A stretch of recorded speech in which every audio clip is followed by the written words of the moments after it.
ସେଇ ମନବୋଧ ଚଉତିଶାରୁ କେଇପଦ ମନେ ପଡ଼େ।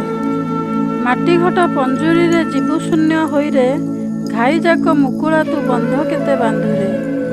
ଏହି ମର୍ମସ୍ପର୍ଶୀ ପଦରେ ସୂଚାଇ ଦେଉଛି ଯେ ଆତ୍ମା ଦିନେ ଏ ଶରୀର ଛାଡ଼ି ଚାଲିଯିବ, ପବନରେ ଘୂରି ବୁଲିବ, ପୁଣି ଏକ ନୂଆ ଘଟରେ ବା ଶରୀରରେ ପ୍ରବେଶ କରିବ।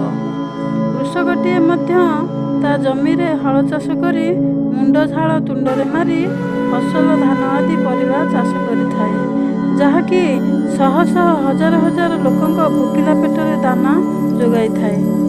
ଏହି ଭୂମି ଉପରେ ଠିଆ ହୋଇ ଆମେମାନେ ମଧ୍ୟ ଦୁନିଆ ଦେଖୁଛେ ତ କେବେ କେବେ ଏହା ଅଗଣାର ଚଉରା ମାଟି ହୋଇ ଶ୍ରୀଚନ୍ଦନ ହୋଇଥାଏ।